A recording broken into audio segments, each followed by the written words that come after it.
오늘 오전에는 이사 신방을 다녀왔습니다. 이사 신방을 다녀왔는데 집을 어떻게 그렇게 예쁘게 잘 꾸며놨는지 들어가는 입구에서부터 감탄을 하면서 들어갔습니다. 야, 어떻게 이렇게 예쁘게 꾸밀 수가 있지? 그 안에 계시는 분이 인테리어를 하셔서 그런지 모르지만 아이들 방방마다 또한 거실과 이렇게 열어놓은 것들이 창을 이렇게 뚫어놓은 것들이 이사하는 가정에 들어가는 순간부터 제 입에서 감탄이 와 이렇게 쏟아놓는 그런 시간이었습니다. 우리가 살다 보면 이렇게 감탄이 저절로 나오는 순간들이 있습니다. 어떤 멋진 경관을 보거나 풍경을 봤을 때도 야, 저거 좀 봐, 저거 좀 봐. 애들은 절대 안 봅니다. 저거 좀 봐, 저거 좀 봐. 에이, 봤어 아빠. 지난번에 다 봤던 거야. 지난주 교회 오는 길에도 길 양옆으로 핀 그 벚꽃을 보면서 와, 너무 예쁘다, 너무 예쁘다. 이런 날은 놀러 가야 되는데, 이런 날은 놀러 가야 되는데 우리의 입에서 감탄이 저절로 나옵니다.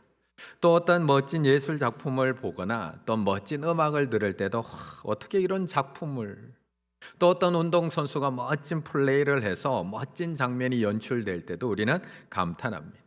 축구 선수가 각도 안 나오는 그 각에서 멋진 슛을 넣었을 때 우리는 와 감탄을 하고요.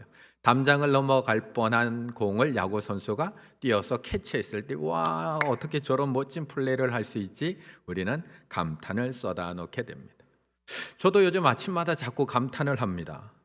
아침에 씻으려고 거울을 볼 때마다 자꾸 감탄이 쏟아져 나옵니다. 점점 잘생겨가는 저의 모습을 보면서 더 잘생기지면 안 되는데, 더 잘생기지면 안 되는데, 이제는 웃어주시지도 않네요. 이제는 목사님 혼자 저러다 마시겠지, 저러다 마시겠지. 뭐 어느 정도 하고 나면 저도 안 하겠죠. 그렇게 감탄을 하게 됩니다. 그런데 우리 성도님들은 요즘 무엇을 보고 감탄을 하고 계십니까? 무엇을 보고? 오늘 본문도 재미있게 감탄으로 오늘 본문이 시작을 합니다. 어떤 놀랍고 경이로운 장면을 보면서 감탄을 하면서 와 이거 좀 봐, 이거 좀 너무 놀랍지 않아? 라고 하면서 오늘 본문이 시작이 되고 있습니다. 1절의 말씀 같이 읽습니다. 1절입니다. 보라, 형제가 연합하여 동거함이 어찌 그리 선하고 아름다운고. 아멘. 오늘 본문은 이렇게 시작합니다. 보라, 힘내. 야 이것 좀 봐, 이거 놀랍지 않아? 아니 어떻게 이럴 수가 있어? 보라 라고 오늘 본문이 감탄으로 시작을 하고 있습니다. 그런데 오늘 이 시편의 저자가 도대체 무엇을 보고 감탄하고 있는 거냐? 보라, 형제가 연합하여 동거함이 어찌 그리 선하고 아름다운고. 이 형제가 연합하고 동거하는 이 모습이 너무 놀랍다는 겁니다. 너무 아름답다는 겁니다.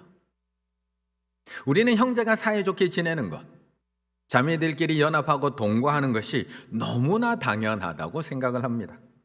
그리고 그렇게 살아가지 못하는 모습을 보며 한편으로는 안타까워합니다. 저희 집에도 남매가 있습니다. 어려서부터 제가 늘 했던 말, 사이좋게 지내라, 싸우지 말고 지내라. 이 세상에 형제, 자매는, 남매는 너희밖에 없는데 어떻게 그렇게 싸우니? 사이좋게 지내라. 그러다가 어느 날 문을 열고 들어왔을 때 둘이 정말 사이좋게 놀고 있으면 놀랍니다. 야, 니들이 오늘 웬일이야? 맨날 싸우던 아이들이, 오빠는 동생을 돌봐주고 동생은 오빠 말을 잘 듣고 그렇게 사이 지내면 참 좋을 텐데 그러지 못할 때가 너무나 많습니다. 결국 동생이 엄마 아빠에게 오빠가 했던 그 일들을 고자질하면서 모든 일들은 끝이 나게 됩니다. 우리는 형제자매가 연합하여 동거함이 당연한 거라고 생각합니다. 그래서 당연히 그렇게 살아가고 있다고 착각하고 당연히 그렇게 살아가야 한다고 이야기합니다. 그런데 재미있게도 오늘 본문의 저자는 그 모습을 보면서 감탄하고 있다는 겁니다. 보라, 형제가 연합하여 동거함이 어찌 그리 선하고 아름다운고. 이게 그냥 볼 수 있는 장면이 아니라는 겁니다. 야, 저 집 형제들은 어떻게 저렇게 사이가 좋아? 아니 저 집 남매 자매들은 어떻게 저렇게 연합도 잘하고 하나 되어서 잘 살 수 있어? 우리가 놀라고 감탄하는 것도 그 이유 때문입니다. 흔하지 않다는 겁니다. 형제의 동거와 연합, 우리가 생각하는 것처럼 그렇게 쉬울까요? 창세기를 잠깐 살펴보면 형제의 동거와 연합이 얼마나 힘든 일인지를 우리는 금방 알 수가 있습니다. 아담과 하와가 에덴에서 쫓겨난 이후에 가장 먼저 등장한 형제 가인과 아벨, 인류 최초의 형제입니다. 같은 부모에게서 태어났고 같은 하나님을 섬겼고 같이 하나님 앞에 제사를 드렸던 형제입니다. 형제끼리 서로 의지하고 보살펴 주기에 연합하기에 너무나 좋은 조건을 가지고 있었던 형제. 그런데 가인은 동생 아벨을 들로 데리고 나가서 돌로 쳐 죽입니다. 형제가 연합하여 동거하는 아름다운 이야기가 아니라 형제가 형제를 죽이는 이야기로 창세기 처음은 시작되고 있습니다. 왜 그랬을까요? 하나님께서 형 가인의 제사를 받지 않으시고 동생 아벨의 제사만 받으셨기 때문입니다. 그런데 그 분노를 하나님 앞에 토해내는 것이 아니라 받지 않으신 하나님을 향해 그 분노를 쏟아놓는 것이 아니라 비교 대상인 동생을 향해서 미움과 분노를 쏟아내고 있는 겁니다. 믿음의 조상 아브라함과 롯은 어떤가요? 그들은 삼촌과 조카의 사이였지만 함께 고향을 떠나온 부모와 자식 같은 사이, 한 형제 같은 관계였습니다. 그래서 창세기 13장 8절에서도 아브라함이 롯에게 이르되 우리는 한 친족이라, 친족, 아힘, 한 형제라고 이야기하고 있습니다. 저 단어가 바로 한 형제라는 뜻입니다. 그 먼 거리를 함께 걸어왔습니다. 하란을 떠나서 가나안으로, 가나안에서 애굽으로, 애굽에서 다시 가나안으로 그 힘든 여정들을 같이 했던 사람들입니다. 소유가 없어서 생긴 문제가 아닙니다. 도리어 소유가 많아져서 생긴 문제입니다. 우리는 넉넉하지 못해서 형제가 같이 살아가지 못하고 넉넉하지 못해서 형제끼리 사이 좋지 못하다고 이야기하는데 소유가 많아서 서로 죽일 듯이 싸우는 경우가 훨씬 더 많다라고 이야기하고 있는 겁니다. 이스마엘과 이삭은 다른가요? 믿음의 조상 아브라함의 두 아들. 그런데 형 이스마엘이 이제 겨우 엄마 젖을 뗀 이삭을 희롱합니다. 형제가 다 커서 싸우는 것이 아니라 아직 어린 형제입니다. 다 커서 재산을 가지고 싸우고 있는 것이 아닙니다. 이삭이 젖대는 날 아직도 어린 동생입니다. 그런데 청소년 시기에 있던 형이 동생만 사랑받는 게 싫습니다. 아니 내가 형인데 아버지가 동생만 챙기는 게 싫습니다. 결국 이 둘도 남보다 못한 형제가 됩니다. 에사와 야곱 쌍둥이입니다. 태어나면서부터 함께였습니다. 그런데 야곱은 에서의 발꿈치를 잡고 태어났고 태어나는 순간부터 경쟁의 대상입니다. 야곱은 팥죽 한 그릇으로 형을 속였고 장자권을 빼앗고 아버지의 축복마저도 속임수로 빼앗습니다. 에서는 야곱을 죽이려고 하고 야곱은 어쨌든지 목숨을 지키기 위해서 도망칩니다. 물론 20년 후에 이 둘은 하나님의 인도하심 속에 다시 만나고 죄하고 화해는 했지만 결국 함께 살아가지는 못합니다. 이제 그만하고 싶은데, 이제 좋은 이야기도 좀 들려드리고 싶은데 창세기는 계속 형제들의 다툼 이야기를 우리에게 이야기합니다. 계속해서 연합하고 동거해야 될 형제들이 서로 싸우고 죽이고 했던 이야기들의 역사가 창세기입니다. 마지막으로 요셉과 형제들, 창세기에 나오는 형제들의 결정판입니다. 요셉은 12형제 중에 11번째 아들. 그런데 아버지 야곱이 11번째 아들 요셉만 편애하자 형들의 마음에 시기심이 불타오르기 시작합니다. 결국 형들은 요셉을 구덩이에 던지고 상인에게 팔아버립니다. 그리고 아버지에게는 짐승에게 잡아먹혔다고 거짓말합니다. 동생을 노예로 팔고 아버지를 속인 이것이 형들이 한 일. 물론 하나님께서 그의 가정과 이스라엘을 구원하기 위해서 이 모든 일을 행하셨다는 것을 알게 되면서 요셉이 형들을 용서하고 화해가 이루어졌지만 형제가 연합하여 동거하는 힘, 인간의 힘으로는 도저히 이루어낼 수 없다는 것을 창세기는 계속해서 우리에게 보여주고 있는 겁니다. 이런 창세기의 이야기를 배경으로 오늘 본문을 다시 읽으면 감탄이 저절로 나옵니다. 본문의 느낌이 확 달라집니다. 1절 같이 한번 읽어볼까요? 시작. 보라, 형제가 연합하여 동거함이 어찌 그리 선하고 아름다운고. 아멘. 보라. 이야, 어떻게 이럴 수가 있어? 오늘 본문은 우리에게 이걸 말하고 싶은 겁니다. 형제가 연합하는 것 정말 놀라운 일입니다. 형제가 동거하는 것 정말 보기 드문 일입니다. 가족이라고 해서 저절로 하나 될 수가 없습니다. 믿음이 있다고 저절로 연합하지 않습니다. 그런데 이 힘든 이야기, 이렇게 형제가 연합하고 동거하는 이 힘든 이야기가 창세기 안에만 있는 이야기일까요? 우리 교회 안에는 없을까요? 이 이야기가 우리 가정 안에는 없을까요? 우리가 이런 성경 속에 나오는 다툼과 분열의 역사를 보면서 우리는 안타까워하고 있지만 우리 교회와 우리 가정 안에도 이 형제에 연합하여 동거하는 일이 결코 쉬운 일이 아니라는 겁니다. 그런데 왜 이렇게 힘든 걸까요? 왜 이렇게? 같은 하나님을 믿고 같이 지금도 기도하고 있고 예배드리고 있고 같이 모여서 하나님을 찬양하고 있는데 왜 이렇게 이 형제가 연합하여 동거하는 일이 우리에게 힘들게만 느껴지는 걸까요? 2절의 말씀 같이 있습니다. 2절입니다.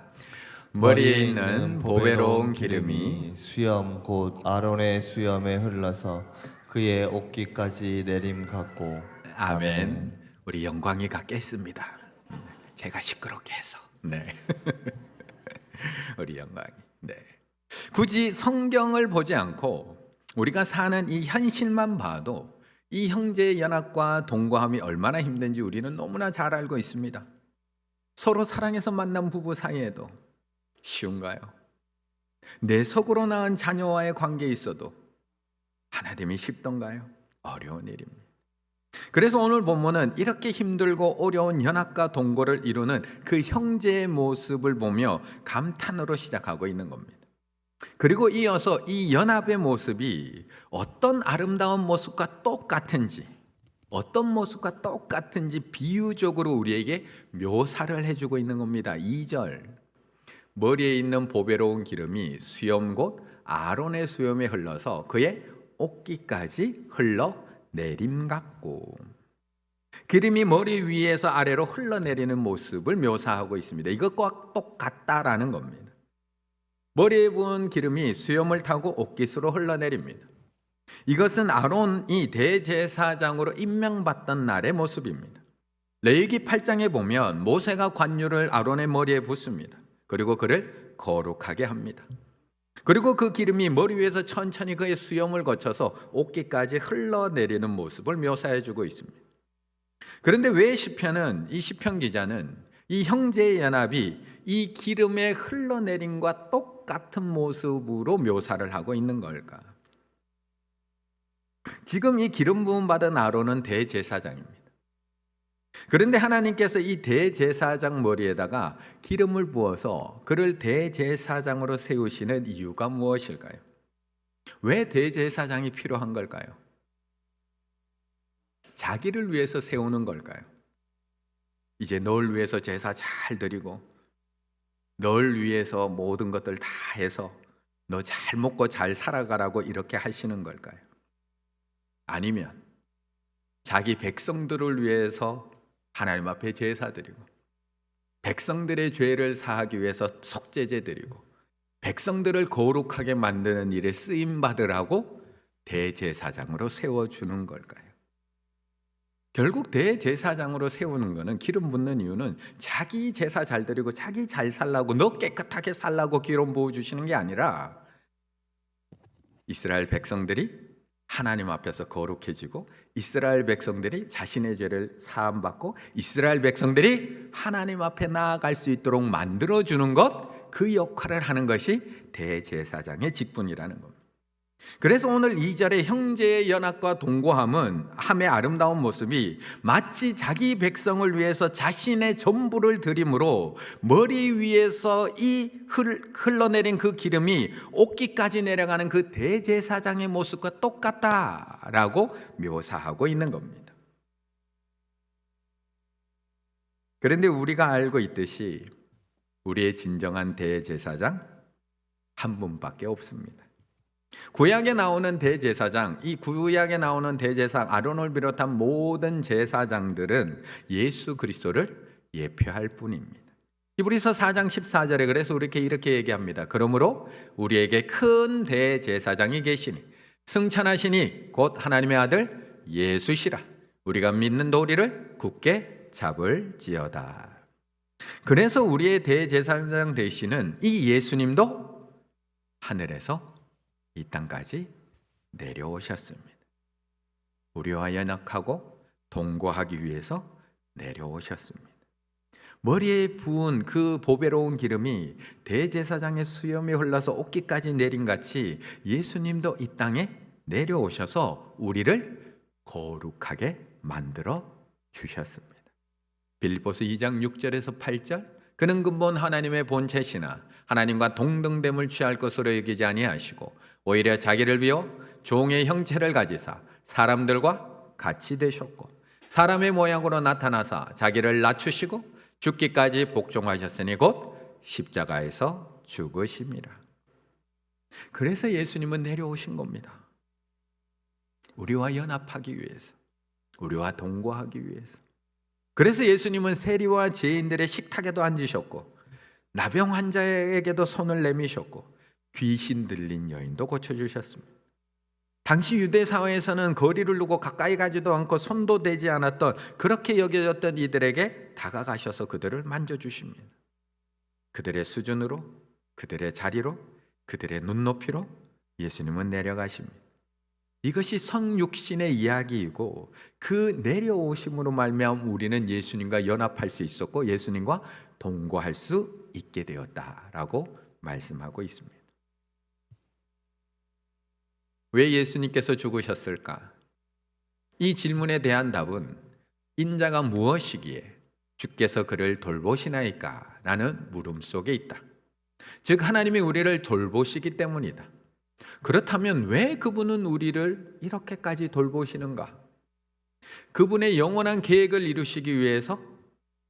맞는 말이다. 하지만 정곡을 찌르는 정답은 아니다. 그분이 우리를 돌보시는 이유는 우리가 그분의 마음 속에 콕 박혀 있기 때문이다. 그리스도께서 우리를 위해서 이 땅에 내려오신 것은 아침에 잠에서 깨어난 엄마가 아기가 잘 자고 있는지 보기 위해서 아기 방으로 달려가는 그 모습과 똑같다. 그리스도가 낮아지셔서 죽음을 맛보신 것은 바로 그 사랑 때문이었다. 안절부절 못하시며 조바심 내는 그 하나님의 사랑이 인간의 몸으로 이 땅에 내려오신 것이다. 이것을 생각할 때 그리스도의 성품이 사람들을 향한 그분의 태도, 우리를 위한 그분의 지칠 줄 모르는 수고, 이해가 된다. 그런데 솔직하게 예수님이 나를 위해서 이렇게 내려오셨다는 것은 너무나 기쁘고 감사한데 저는 이렇게 내려갈 수 있을까요? 우리 예수님이 우리를 너무나 사랑해서 안절부절 못하시면 조바심 내는 사랑으로 저에게 달려와 주셔서 오늘도 나와 함께 동거하고 계시다는 사실에 대해서는 너무나 감격스러운 일인데 저는 정말 예수님처럼 거기까지 내려갈 수 있을까요? 우리 안에는 올라가려고 하는 본성이 있습니다.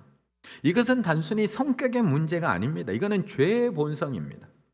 아담과 하와가 에덴에서 먹은 그 열매, 하나님처럼 될 수 있다라고 하는 유혹의 열매였습니다. 올라가고 싶습니다. 하나님 자리까지 올라가고 싶습니다. 그래서 예수님을 따라가던 제자들도 늘 예수님 뒤에서 싸웁니다. 예수님이 이제 십자가에서 곧 죽으실 것이라고 말씀하시는 그 앞에서도 제자들은 싸웁니다. 서로 누가 크냐를 가지고 싸우는 게 제자들입니다. 예수님은 우리와 연합하기 위해서 십자가를 향해 내려가고 계시는데 제자들은 계속 올라가고 싶습니다. 누가 더 크냐, 누가 더 높으냐. 그 십자가 길을 따라가면서도 그걸 가지고 다투고 있는 겁니다. 그게 우리들이라는 겁니다. 예수님을 따른다고 하면서 그 십자가를 따른다고 하면서도 여전히 비교하고 여전히 높아지고 싶고 여전히 인정받고 싶고 여전히 칭찬받고 싶은 것, 그게 바로 우리들입니다. 이 본성은 교회 안, 구역 안 다르지 않습니다. 세상에서는 그냥 드러내고 살 뿐입니다. 나 높아지고 싶어, 나 더 높아져야 돼. 더 올라가야 돼. 나 인정받고 싶어. 세상은 감출 필요가 없고 그게 당연하다고 이해하기 때문에 부끄러운 게 아닙니다. 단지 너무 그러면 사람들이 싫어할까 봐 조금 조심할 뿐입니다. 그런데 교회 안에서는 그러면 안 된다는 걸 너무나 잘 알고 있습니다, 우리가. 그래서 대놓고 얘기하지 못할 뿐입니다. 나 높아지고 싶다고 인정받고 싶다고 말하지 못할 뿐입니다. 그런데 우리가 얼마나 교묘한지, 우리는 그걸 말하면 안 된다는 건 알고 있는데 그거 말고 내가 높아지는 방법, 그거 말고 내가 인정받는 방법이 또 하나 있다는 걸 우리는 너무나 잘 알고 있습니다. 남을 낮추면 내가 올라갑니다. 남의 잘못을 드러내면 내가 빛납니다. 남의 부족함, 남의 연약함, 남의 약점 계속 부각시키면 내가 참 착한 사람이 됩니다. 그 집사님 왜 그런지 몰라. 그 권사님 말을 왜 그렇게 하는지 몰라. 야, 장로가 말이야, 장로가.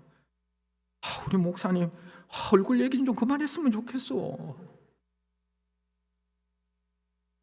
우리는 왜 구역에 모여서 이런 이야기를 하는 걸까요?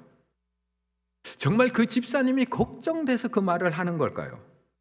정말 그 장로님, 그 권사님이 바로 서길 원해서 그 이야기를 하는 걸, 그러면 그분한테 가서 얘기해줘. 아니면 나는 그런 사람과 다른다는 것을 보여주고 싶은 건가요? 나는 조금 더 낫다는 것을 이야기하고 싶은 건가요? 그래서 우리는 구역으로 모일 때마다 내 본성대로 행동하도록 그냥 내버려 둬서는 안 됩니다. 내 본성대로 말하고 본성대로 지적하고 본성대로 험담하도록 그냥 내버려 두면 안 됩니다. 그게 본성이거든요. 계속해서 예수님이 어디로 가셨는지를 바라봐야 됩니다. 예수님께서 우리와 연합하고 동거하기 위해서 어디까지 내려가셨는지를 또 보아야 합니다. 그리고 계속해서 예수님이 가신 그 길을 따라가려고 애쓰고 노력해야 합니다. 그렇다면 우리가 예수님을 따라 그 십자가의 자리까지 내려가면 그 자리에는 과연 무엇이 있을까요? 우리가 형제와 연합하고 동거하기 위해서 그들이 있는 곳까지 우리가 내려가면 우리는 또 손해보고 또 무시당하고 또 업심당하고 걱정하고 있는 그거 말고 도대체 거기에 뭐가 있길래 우리 보고 거기까지 내려가라고 말씀하시는 걸까? 3절의 말씀 같이 읽습니다. 3절입니다. 헐몬에 있으리 시온의 산들에 내림 같도다. 거기서 여호와께서 복을 명령하셨나니 곧 영생이로다. 아멘. 이어지는 3절에서도 계속해서 내려가는 모습을 우리에게 보여줍니다. 2절에서는 이 형제의 연합과 동거함이 아론의 머리에 부은 기름이 옥기까지 내려가는 것과 같다라고 이야기했는데 3절에서는 헐몬산, 이스라엘의 가장 북단의 끝에 있는 가장 높은 산에 있던 그 헐몬산에 내린 이슬이 남쪽 시온산까지 흘러내림과 같다라고 또 한 번 묘사하고 있는 겁니다. 이스라엘 북쪽 제일 끝에 보면 우뚝 선 헐몬산에 이슬이 내립니다. 밤새도록 내립니다. 그 이슬이 높은 산봉우리를 다 적십니다. 그리고 땅 속에 스며들고 또 스며들어서 이슬의 샘이 되고 이제 그 물이 큰 줄기를 잃어서 깊은 호수를 만들기도 합니다. 사실 오늘 본문은 은유적 표현입니다. 헐몬산에서 시온산까지 직접 물이 흐르지는 않습니다. 하지만 이 헐몬의 이슬이 이스라엘의 메마른 온 땅에 생명을 불어넣고 꽃을 피우게 하고 열매를 맺게 한다는 겁니다. 그래서 3절의 마지막 133편의 마지막이 이렇게 마무리됩니다. 헐몬의 이슬이 시온의 산들에 내린 같도다. 형제 연합하고 동거함이 이것과 똑같도다. 거기서 가장 낮은 거기서 여호와께서 복을 명하셨나니 곧 영생이로다 말씀하고 있는 겁니다. 거기서, 어디서? 거기서. 헐몬의 이슬이 시온의 산들을 다 거쳐서 내려온 거기서, 아론의 머리에 부은 기름이 옥기까지 내려온 거기서, 형제가 연합하고 동거해서 함께 살아가는 거기서 여호와께서 복을 명하셨나니 곧 영생이로다 말씀하고 있는 겁니다. 예루살렘 성 안에 살고 있었던 한 사람이 있습니다. 날 때부터 맹인이었던, 태어나서 한 번도 빛을 본 적이 없었던 한 사람. 그는 날마다 성전 앞에서 구걸을 하며 살았던 인생입니다. 지나가던 사람들은 그를 보고 수군거립니다. 이 사람이 맹인으로 태어난 것이 누구의 죄 때문입니까? 자기의 죄 때문입니까? 부모의 죄 때문입니까? 도대체 저 사람이 맹인인 이유가 무엇입니까? 거기다 그 사람은 이름도 없습니다. 그저 죄의 결과물로 취급받던 사람, 도대체 누구 죄 때문이야? 아무도 그에게 가까이 가지 않습니다. 그런데 이 땅까지 내려오신 예수님이 그에게 가셔서 그 앞에 발걸음을 멈추십니다. 그리고 예수님이 땅에 침을 뱉어 진흙을 이기시고 그 진흙을 그의 눈에 바르십니다. 그리고 예수님께서 그에게 이렇게 말씀합니다. 요한복음 9장 7절 이르시되 실로암 못에 가서 씻으라 하시니, 실로암은 번역하면 보냄을 받았다는 뜻이라. 이에 가서 씻고 밝은 눈으로 왔더라. 실로암 번역하면 보냄을 받았다라는 뜻이라. 예루살렘 동편 밖에 가면 기드론 골짜기가 있는데 거기에 기혼샘이라는 샘이 있습니다.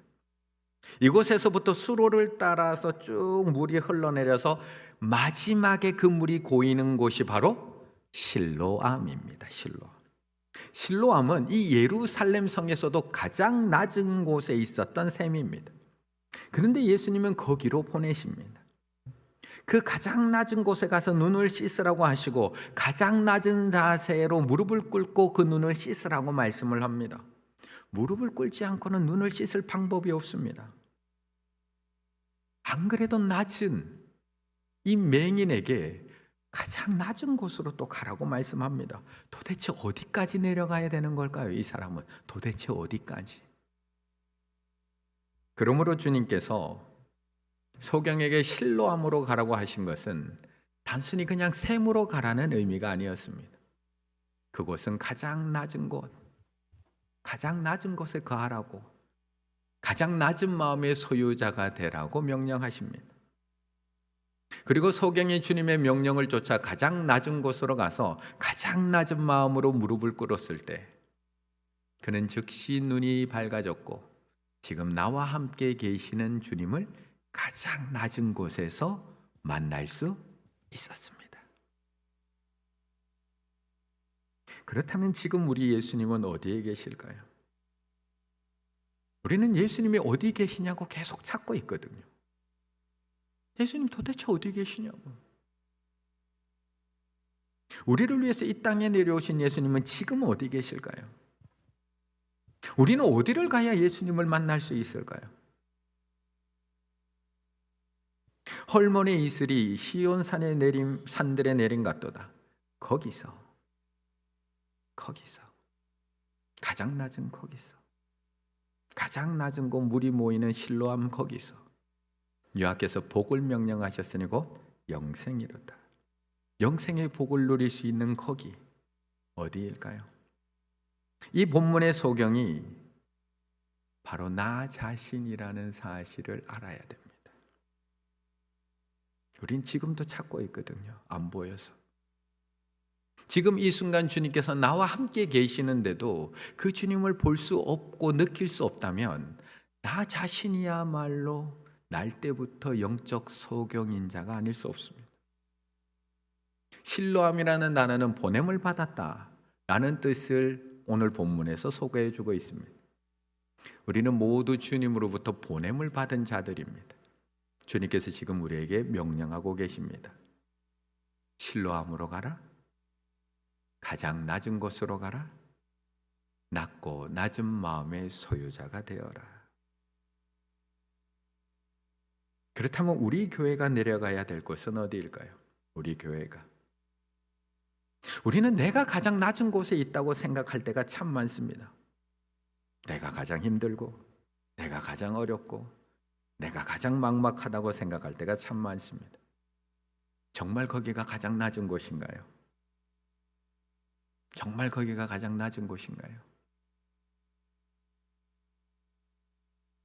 자기 연민이 있거든요. 모든 사람. 이번 주일은 우리가 장애인 주일을 지킵니다. 그분들은 지금 어디에 있을까요?